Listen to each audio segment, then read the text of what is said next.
ஆண்டவராகிய இயேசு கிறிஸ்துவின் நாமத்தில் உங்களுக்கு வாழ்த்துக்கள். எல்லாரும் எப்படி இருக்கீங்க? சோமா இருக்கீங்களா? சந்தோஷமா இருக்கீங்களா? இந்த நாளிலும் ஆண்டவர் கொடுக்கிற ஆசீர்வாதமான வார்த்தை சங்கீதம் 29:11 வசனம். Psalms 29:11. கர்த்தர் தமது ஜனத்திற்கு பலன் கொடுப்பார். கர்த்தர் தமது ஜனத்திற்கு சமாதானம் அருளி அவர்களை ஆசீர்வதிப்பார். அருமையான தேவனுடைய பிள்ளைகளே, கர்த்தர் தமது ஜனத்திற்கு பலன் கொடுப்பார். The Lord will strengthen his people.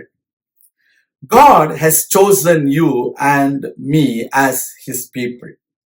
We are his people. We have to understand the definition of God's people from the same Psalms verse 2. The word of God says, "Give glory to the name of the Lord and worship him in the beauty of his holiness." When we give the glory to his name and worship him in the beauty of his holiness, then we are called his people. People, those who give glory to God in everything what they are achieving, are called God's people.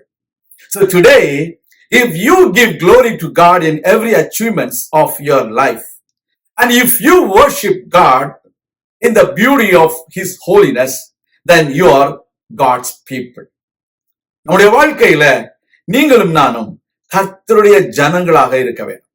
கர்த்தர் தமது ஜனத்திற்கு பலன் கொடுப்பார்.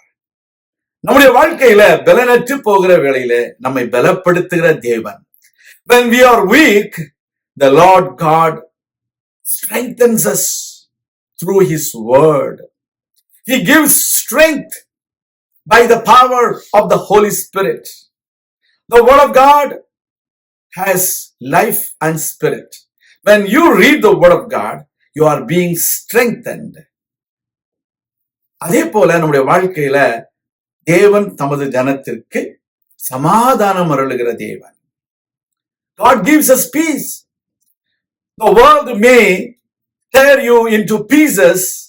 God brings peace into your life. You need to understand that. நம்முடைய தேவன் சமாதானம் அருளுகிற தேவன். அதோடு மாத்திரமல்ல, அவர் நம்மை ஆசீர்வதிக்கிறார். நமக்கு பலனும் சமாதானமும் இருந்தால் ஆசீர்வாதம் உண்டாகும். When you have strength, when you have peace, you will have blessings. God is the one who blesses his people. He wants to bless his people. It is pleased to the Lord of Israel to bless his people. இஸ்ரவேலை ஆசீர்வதிப்பதே நம்முடைய தேவனுக்கு பிரியம். நம்முடைய பிள்ளைகள் ஆசீர்வாதமாக இருக்க வேண்டும் என்று பெற்றோர்கள் விரும்புகிறது போல நம்முடைய தேவனும் நீங்களும் நானும் ஆசீர்வாதமாக இருக்க வேண்டும் என்று விரும்புகிறார்.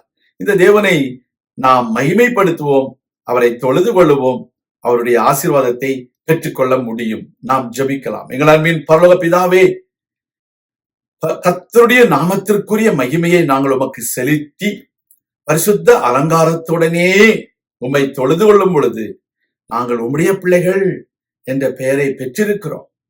நாங்கள் உம்முடைய ஜனங்கள், நீர் எங்களை பலப்படுத்துகிறவர்.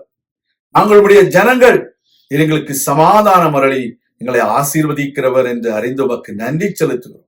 உடைய பிள்ளைகளை ஆசீர்வதியும், உடைய பிள்ளைகளை உற்சாகப்படுத்தும், உடைய பிள்ளைகள் வாழ்க்கையில எல்லா நன்மைகளாலும் அவர்களை திருப்திப்படுத்தும். தீமைகளுக்கு அவர்களை விலக்கி காத்துக்கொள்ளும்.